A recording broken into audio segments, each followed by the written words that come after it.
어느 초등학교 학기말 시험지에 이런 문제가 나왔습니다.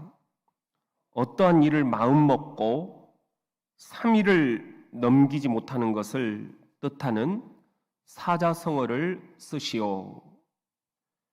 첫째 글자는 작, 셋째 글자는 삼, 나머지 둘째, 넷째 빈 칸을 채워 넣는 문제였습니다. 답이 뭐죠? 네, 작심삼일. 그런데 한 학생이 이렇게 답을 쓴 거예요. 작은 삼촌. 작은 삼촌의 의문의 일패였습니다.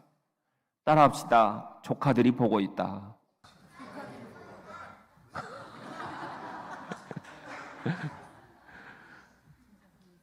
(12월) 대림절 둘째 주일, 그리스도인으로서 연초에 세운 계획들이 얼마나 지켜졌습니까? 작심삼일이 아니라 작심삼초였다, 그렇게 말씀하시는 분도 있고요. 그리스도인으로서 중꺾마, 중요한 것은 꺾이지 않는 마음이라는 알겠는데, 이게 직장에서, 가정에서, 교회에서 사업을 하면서 너무 어렵다 말씀하시는 분들도 있습니다. 그리스도인으로서 살아가기가 너무 어렵다라는 그런 말씀이죠. 유혹이 너무 많고 세상이 그리 호락호락하지가 않습니다. 신앙을 지켜내기가 너무 어렵습니다. 이토록 신앙을 지키기 어려운 이때에 저와 여러분에게 주님께서 한 사람을 소개해 주십니다. 바로 다니엘입니다. 오늘 여러분이 가지신 성경으로 다니엘 1장 1절 말씀을 같이 여러분의 목소리로 읽어봅시다. 1장 1절 1231쪽입니다. 시작. 유다 왕 여호야김이 다스린 지 3년이 되는 해에 바벨론 왕 느부갓네살이 예루살렘에 이르러 성을 에워쌌더니. 배경을 좀 알 필요가 있는데요. 20년 전부터 조짐이 있었습니다. 유다 왕 여호야김이 다스린 지 3년이 되는 해, 그때는 주전, 예수님이 나시기 전 605년이 되는 해였습니다. 이스라엘은 우상 숭배와 배교가 극에 달했습니다. 하나님이 보시기에 너무 심했습니다. 그래서 강대국 바벨론을 들어서 이스라엘을 치신 거예요. 그때 4차례 걸쳐서 바벨론으로 포로가 잡혀가는데 다니엘은 1차 포로로 잡혀갑니다. 그런데 문제는 성경을 보니까 바벨론에 잡혀간 다니엘이 70년을 거기서 여러 왕들을 섬기는데요. 이 궁궐 안에서 왕들이 다니엘을 함부로 대하지 못했다는 거예요. 오히려 특별 대우를 받았다는 거예요. 어떻게 포로인데 이런 일이 가능했을까? 바로 중꺾마, 다니엘의 꺾이지 않는 마음 때문이었습니다. 그렇다면 여러분, 우리는 어떻게 다니엘처럼 꺾이지 않는 내 마음을 지켜낼 수가 있을까요? 무엇보다도 먼저 뜻을 정하는 것입니다. 오늘 우리 본문 말씀 다니엘 1장 8절 9절 말씀을 한번 읽어봅시다. 시작. 다니엘은 뜻을 정하여 왕의 음식과 그가 마시는 포도주로 자기를 더럽히지 아니하리라 하고, 자기를 더럽히지 아니하도록 환관장에게 구하니 하나님이 다니엘로 하여금 환관장에게 은혜와 긍휼을 얻게 하신지라. 뜻을 정하여, 이게 성경 원어로는 리뽀 알 바이아셈, 마음을 결심하여, 그런 뜻이에요. 그렇다면 다니엘이 어떻게 마음을 결심했다는 것일까요?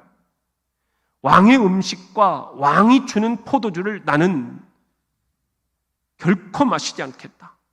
그런 것으로 내 자신을 더럽히지 않겠다. 이렇게 마음의 결심, 뜻을 분명하게, 선명하게, 명확하게 정해놓았다는 것입니다. 왜 그랬을까? 왕의 음식이라는 게 중요한 의미가 있습니다. 바로 왕이 바벨론 신전에 우상들 앞에 제사를 드리고 그 제사를 드린 다음에 가져온 음식으로 함께 궁궐에서 나눠 먹었다는 거예요. 다니엘에게 그 음식을 같이 먹자고 한 거예요. 그리고 함께 포도주를 따라주면서 신전에 바친 그 포도주를 너도 먹어라. 그렇게 얘기를 한 거예요. 여러분, 요즘 우리가 쓰는 말 가운데 쿨하다 그런 말이 있죠. 신앙생활을 하는데도 이제 시대가 변했다. 쿨하게 한 잔씩 할 수 있지 않냐.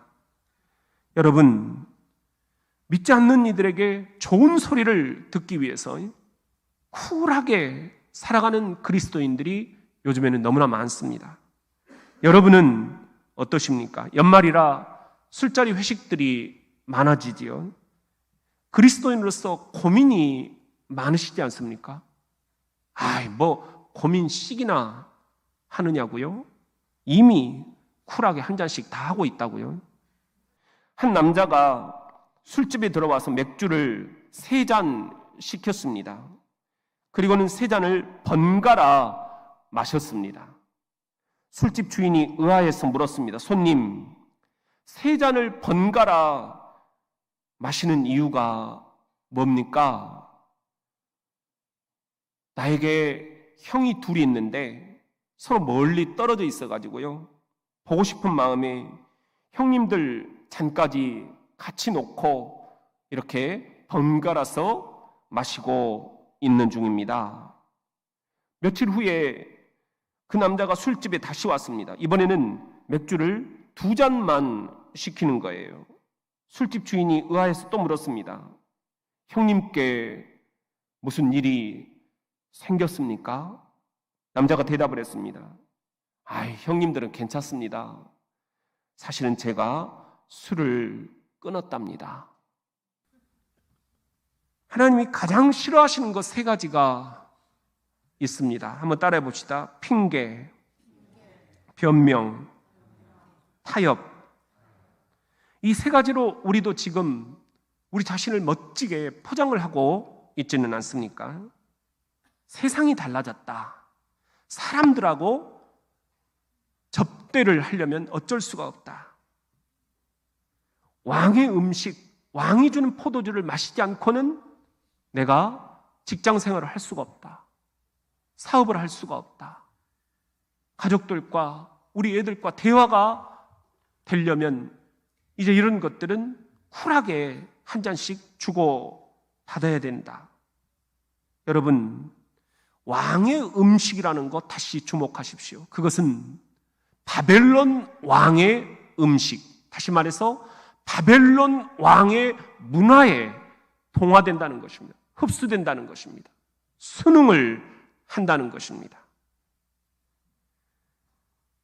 왕의 음식을 먹는다는 것, 음식을 먹으면서 여러분들 서로 관계가 좋아진다 그러잖아요. 근데 문제는 왕의 음식을 먹으면서 좋아지는 관계, 이게 우리들의 정체성을 흔들어 놓고 만다는 것입니다. 왕이 주는 술을 마신다는 것, 술을 마시면서 우리들 얼마나 서로 대화가 잘 된다 그러십니까? 없는 속의 이야기도 다 한다 그러십니까? 그런데 이 바벨론 왕이 주는 술을 마신다는 것, 그것은 이 바벨론 문화를 마신다는 것입니다. 우리는 왕 대신 하나님을 모시고 살아가는 하나님의 자녀들이잖아요. 그렇다면 바벨론 왕의 음식이 아니라 우리의 왕 대신 하나님이 주시는 음식, 생명의 말씀, 이 말씀을 먹고 이 말씀만으로도 세상을 향해서 나는 살 수 있다 보여줘야 되는데, 이 말씀 가지고는 뭔가 부족하다. 바벨론 왕이 주는 술, 바벨론 왕이 신전에 바쳤던 제사 음식, 이것을 쿨하게 먹어줘야만 대화가 된다. 세상에서 내가 살 수 있다. 이렇게 우리가 절대로 쿨하게 넘길 수만은 없는 문제라는 것입니다. 우리 교단에 가장 모태가 되는 교회가 서울에 경동교회라고 있어요. 거기에 황영시 장로님이 계셔요. 작년에 돌아가셨습니다. 이분의 평생의 기도 제목은 내가 하나님께 갈 때까지 성가대 맨 뒷자리에서 하나님을 찬송하게 해달라는 그런 부탁이었습니다. 그런데 이분에게 더 유명한 둘이던 황영시 24단장 함께 초대를 받아서 갔습니다.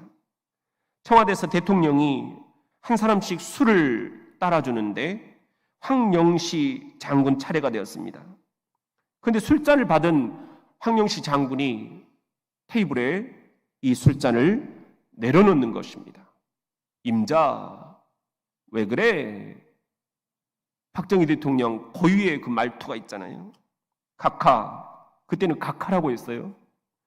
저는 각하를 위하여 이 목숨도 바칠 수 있습니다.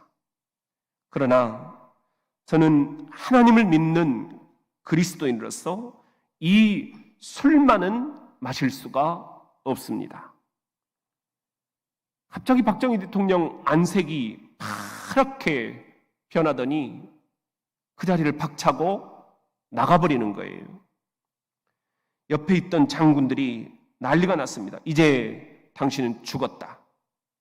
도대체 왜 그러냐? 나도 장로다. 나도 안수집사다. 술 한 잔은 양심상 약속한 것이 있습니다. 어떤 상황에서도 다니엘처럼 술을 입에 대지 않겠다라고. 각하께서 정이 그러시다면 차라리 이 군복을 벗겠습니다. 그때 박정희 대통령이 황영시 장군에게 달려오더니 이 별불 소장 계급장을 확 뜯어버렸어. 그리고는 책상에 있던 별셋 중장 계급장을 탁 달아준 거예요. 임자, 내가 찾는 장군은 바로 임자 같은 장군이야. 임자야말로 진짜 예수 믿는 장군이구만. 그렇게 전설적인 소장에서 중장 계급장을 달게 된 것입니다. 그리고는 별넷 대장 계급장을 달고 육군 참모 총장까지 중용됩니다. 중꺾마, 중요한 것은 꺾이지 않는 내 마음. 제가 군목을 하면서 보니까요, 이렇게 신앙의 절개를 지키기 위해서 윗사람들로부터, 동료들로부터 질시와 또 비난, 그리고 오해와 갖은 핍박을 받는 것을 목격을 했습니다. 그런데 제가 지금 와서 그분들을 한번 보면은요, 그래도 신앙의 절개를 지켰던 사람들이 지금도 하나님께서 아름답게 쓰고 계신다는 것입니다. 그때 그 바벨론 문화에 동화가 되고 흡수가 되고 순응을 하고 쿨하게 했던 사람들은 이름도 없이 다 사라져버렸습니다. 하나님께서 보고 계십니다. 다니엘처럼. 예수님도 다니엘처럼 뜻을 정하여 뜻을 다하여 사셨습니다. 마태복음 22장 37절, 예수께서 이르시되 내 마음을 다하고 목숨을 다하고 뜻을 다하여 주 너의 하나님을 사랑하라. 여기서 뜻을 다하여 라는 말은 성경 언어로 디아노이아 데 홀레 엔이라는 말인데요, 깊이 묵상하여, 그런 뜻이에요. 예수님도 이렇게 깊이 묵상하여 뜻을 정하고 뜻을 다해서 주 나의 하나님을 사랑했다, 그런 말씀입니다. 그렇다면 이 대림절, 우리도 예수님처럼 다니엘처럼 뜻을 정하여 뜻을 다하여 이 어려운 때 우상 숭배와 배교가 판을 치는 이 바벨론 문화 속에서, 유혹과 핍박이 너무 많은 이 휘황찬란한 뒷골목 문화 속에서 나는 그리스도인입니다, I'm a Christian, 신앙을 지키기가 너무 어려운 이 세상 문화 속에서 물질과 쾌락에 길들여지지 않겠다, 인정과 칭찬에 배고파하지 않겠다, 세상과 이념에 정복당하지 않겠다, 중꺾마, 주님을 향한 일편단심, 주님을 향한 꺾이지 않는 마음, 이것을 우리가 결단할 수 있어야 되지 않겠습니까? 이것이 오늘 저와 여러분에게 주시는 주님의 중차대한 도전이요, 주님의 복음입니다. 그렇다면 이 대림절, 우리는 또 어떻게 해야 다니엘처럼 꺾이지 않는 내 마음을 지킬 수 있을까요? 두 번째는 시간을 정해놓고 기도하는 것입니다. 여러분, 다니엘 6장 10절로 한번 성경책을 넘어가 봅니다. 6장 10절입니다.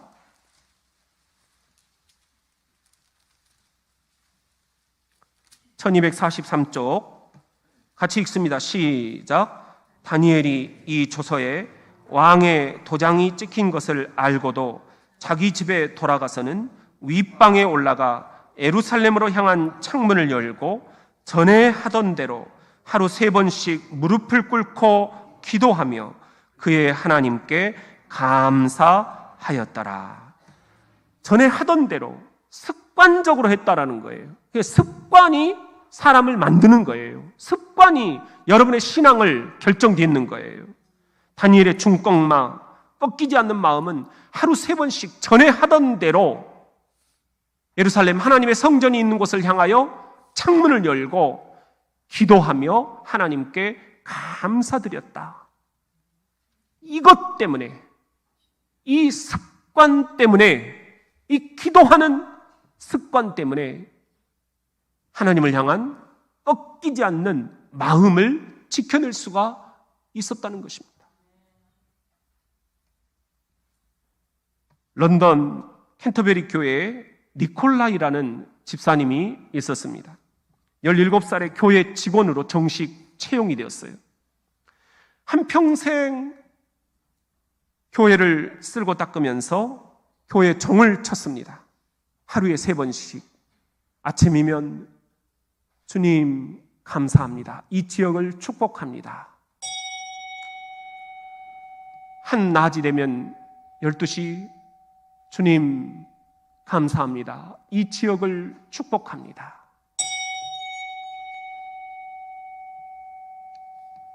밤 9시가 되면 주님 오늘 또 감사했습니다, 이 밤 이 지역을 보호하여 주옵소서. 하루에 3번씩 시간을 정해놓고 종을 친 거예요. 사람들은 자신들의 시계를 이 니콜라이 집사님이 치는 아침종, 한낮종, 저녁종에 맞춰서 자신들의 시계를 고쳤다라고 이야기를 합니다. 76세 노안으로 세상을 떠나서 하나님 앞에 가게 되었을 때 가족들이 임종을 보려고 모여들었습니다. 근데 그때가 마침 종을 칠 시간이었어요. 죽기 직전에 니콜라이 집사님이 자리에서 벌떡 일어나더니 나가서 종을 치고는 와서 고이 하나님 품에 안겼습니다. 거룩한 습관이 이렇게 중요한 것입니다. 이 소식을 듣고 영국의 엘리자베스 여왕이 감동을 받았어요. 영국 황실 묘지를 니콜라이에게 내주어라 명령을 내립니다. 그리고 오늘까지도 이 니콜라이 집사님이 세상을 떠난 그날을 런던 공휴일로 정식으로 지정을 해가지고 이날은 모든 가게가 문을 닫도록 했습니다. 17살부터 하루 3번씩 종을 치면서 하나님께 감사 기도를 올렸던 니콜라이 집사님, 이 거룩한 습관 꼭 다니엘을 닮지 않았습니까? 기억나시죠? 제가 6년 전 이 교회에 와가지고 하루 3번씩 우리 기도하자고, 교회의 산적한 현안들, 풀리지 않는 숙제들, 기도밖에 없다라고 함께 기도하자. 그래서 아침 기도, 한낮 기도, 저녁 기도, 여러분이 있는 자리에서 1분씩만 이 교회가 있는 곳을 향하여 기도해 주자. 그렇게 부탁을 드렸습니다. 여러분, 우리는 놀라운 간증들을 갖고 있습니다.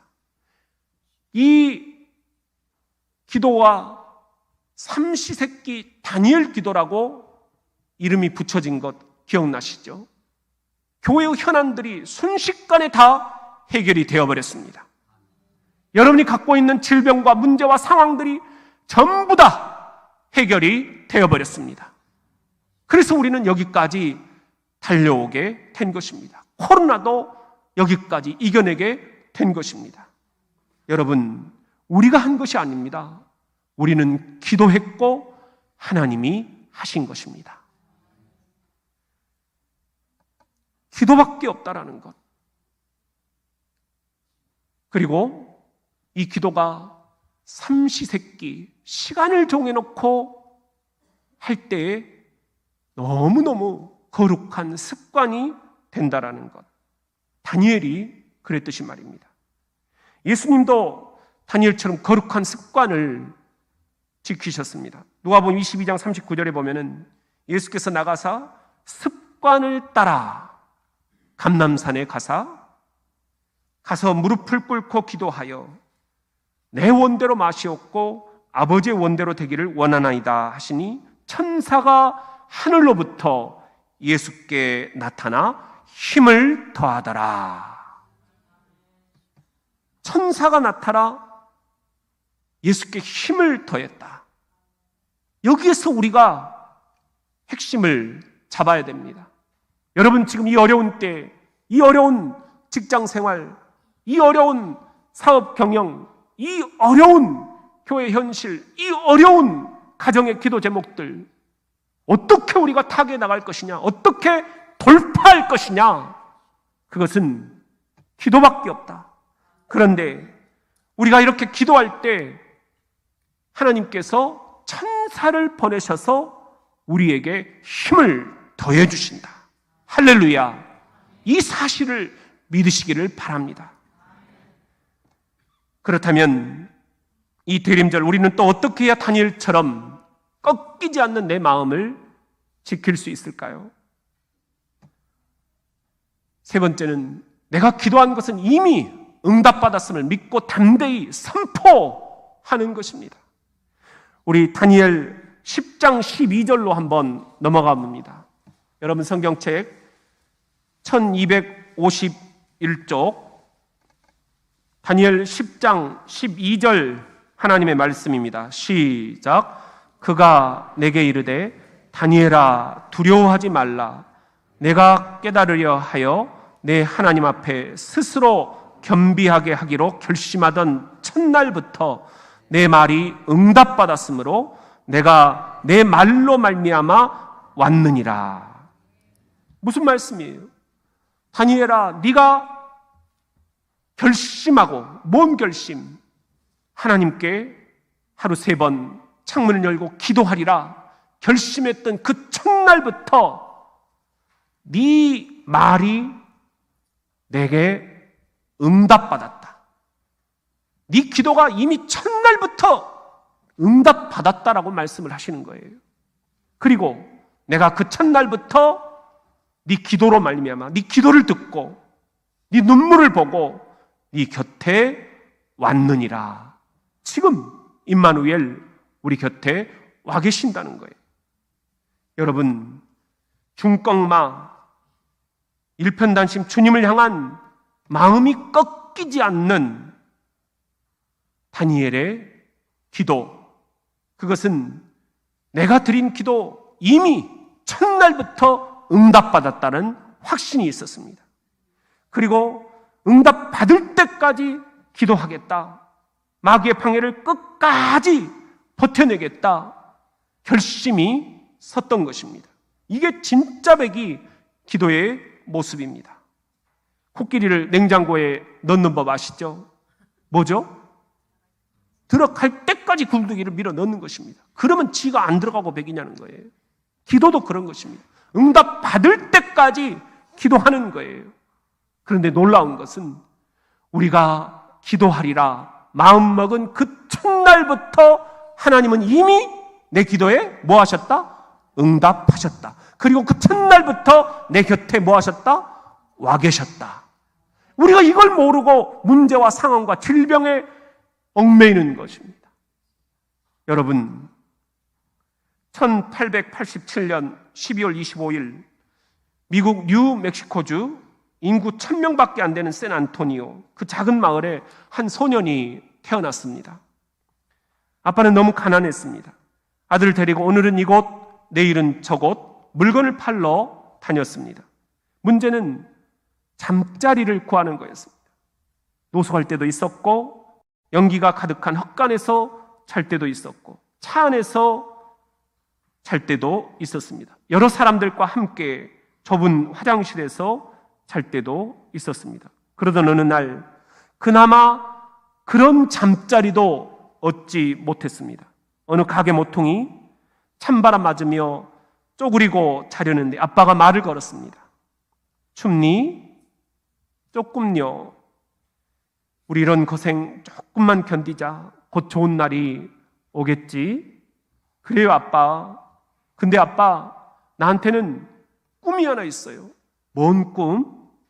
이 다음에 내가 크면 멋진 호텔을 지을 거예요. 아이고, 우리 아들 잠자리가 불편하니까 호텔 짓는 꿈을 꾸는구나. 그러면서 아빠가 이 마지막 말을 해줬는데 이 말이 아들 가슴에, 아들 영혼에 꽂히게 됩니다. 아들아, 그 꿈 서슴지 말고 어서 해보렴. 아들은 그날부터 하나님께 간절한 마음으로 기도를 올렸습니다. 하나님, 호텔을 지을 수 있도록 축복을 쏟아부어 주세요. 물질을 주세요. 그리고 내가 호텔을 지으면 사람들이 그 호텔에 들어가서 편안하게 잠을 잘 수 있도록 해주세요. 불편했던 그 잠자리, 거기서 기도했던 그 기도가 이 아들의 일생을 바꿔놓아 버렸습니다. 다음날 또 다음날 아빠가 해주신 그 마지막 말 한마디가 계속 뱅글뱅글 도는 거예요. 서슴지 말고 어서 해보렴. 아들은 계속 기도했습니다. 계속 선포했습니다. 나는 호텔을 지을 거야. 그리고 사람들이 그 호텔에 들어가서 편하게 잠을 잘 수 있도록 만들어줄 거야. 마침내 1924년 달라스에 큰 호텔이 들어섰습니다.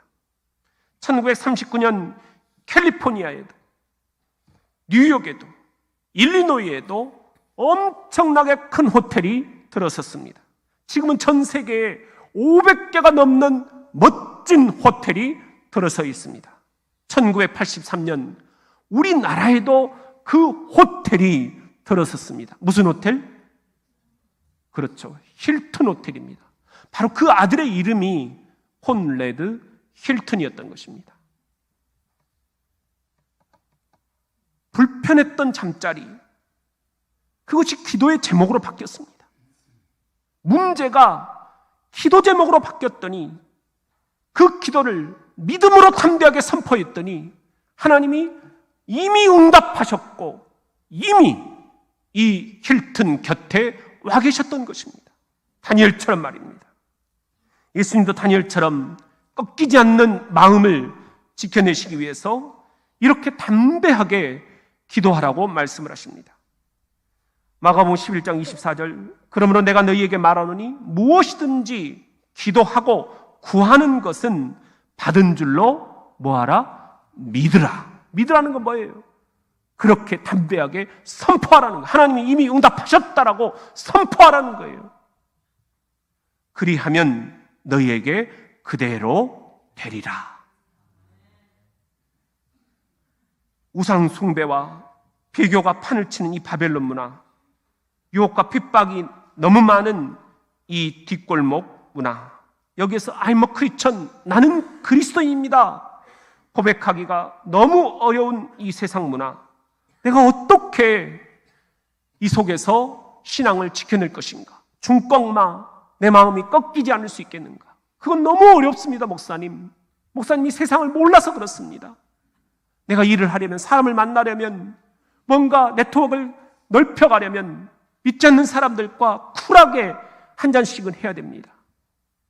여러분, 다니엘 때는 여러분보다 상황이 힘들지 않았을까요? 예수님 때는 지금 이 시대보다 상황이 더 힘들지 않았을까요? 우리 신앙의 선배들은 그 어려운 환경들을 어떻게 이겨냈을까요? 우리가 너무 쿨하게 세상과 동화되고 적응되고 흡수되고 많은 것은 아닐지요. 나는 그리스도인입니다. 시작. 영어로 시작합시다. I am a Christian. 여러분이 그리스도인이라는 것을 보여주십시오. 왕의 음식, 이거 먹지 않고도 하나님의 왕 되신 하나님의 음식, 이 말씀만 먹고도 세상을 이겨낼 수 있다는 것을 여러분 보여주십시오. 다니엘처럼 말입니다. 최근 그리스도교 영성 지도 역사를 정리를 하면서 조나단 에드워즈라는 목사님을 다시 한번 주목을 하게 됐습니다. 320년 전 1703년에 태어나셨는데요. 부흥사이셨고 미국 대각성운동을 이끄신 영적인 거인으로 주목을 받는 분입니다. 그런데 이분이 그동안 그렇게 알려지지 않았다가 최근에 다시 알려진 이유는 이분의 책이 우리나라에 소개가 되면서부터입니다. 이분의 책 속에 70가지 결심문이라는 게 들어있습니다. 소망하건대 기독교 고전 읽기 소그룹을 만들어서 이분의 책 속에 나온 이 70가지 결심문을 여러분과 함께 나눠보고 싶습니다. 예를 들면 이런 거예요. 나의 전생애 동안 하나님의 영광과 나 자신의 행복과 유익과 기쁨에 최상의 도움이 되는 것이면 무엇이든지 하자. 매사에 나의 죽음과 죽고 난 뒤 무슨 일이 일어날지에 대해서 많이 생각하자. 비이성적인 인간에게는 아무리 사소한 화라도 내지 말자. 절대로 다른 사람을 비방하지 말자. 먹고 마시는 것은 엄격하게 절제하며 살자. 성경을 아주 꾸준하게 지속적으로 자주 연구하자. 매일 밤 잠자리에 들기 전 내가 게으름을 피웠는지, 내가 무슨 죄를 지었는지, 내가 내 자신을 부인했는지 자문해보자. 그리고 매주 말, 매 월말, 매 연말 그렇게 하자. 내가 천국에 들어갔을 때 그렇게 한 것이 최선이었고 가장 지혜로운 것이었다고 판단하게 될 것처럼 그렇게 지금 행동하자. 20살도 안 된 청년이 예수님께 홀딱 반한 다음 온몸에 전율을 느끼면서 내 평생에 이런 마음으로 신앙생활을 하리라 70가지 결심문을 미리 적어놓은 거예요. 에드워즈의 마음으로 한번 들어가 봤어요. 가능할까? 근데 고개가 끄덕여지는 그런 기억이 났습니다. 바로 저의 기억이었습니다. 신학교 들어가기 전 고3 때 17살 일평생 목사가 되어서 주님만을 전파하리라 결심을 했습니다. 이 결심을 놓치지 않기 위해서 그 당시 현대어로 되어 있는 공동번역 성경을 샀습니다. 전체를 큰 소리로 낭송을 하기 시작을 했습니다. 산속이니까 아무리 소리를 질러도 그냥 너무너무 은혜가 되는 거예요. 나무를 바라보며 설교하듯 낭송하고 또 낭송하고 전체를 통독을 했습니다. 가슴을 치고 눈물 범벅, 콧물 범벅, 형형색색 밑줄을 긋고 새까맣게 손때가 묻더라고요. 그 성경책 맨 앞장에 저의 결심문을 적어놓은 것을 이번에 다시 발견했습니다. 살든지 죽든지 그리스도의 영광을 위하여. 빌립보서를 읽으면서 전율을 느꼈던 말씀이었습니다. 빌립보서 1장 20절 공동번역으로 나의 간절한 기대와 희망은 내가 무슨 일에나 부끄러움을 당하지 않고 늘 그러했듯이 지금도 큰 용기를 가지고 살든지 죽든지 나의 생활을 통틀어 그리스도의 영광을 드러내는 것입니다. 저도 그때는 그런 심정이었던 것 같아요. 일평생 다니엘처럼 뜻을 정하여 살아가겠노라. 지금 여러분은 어떻습니까?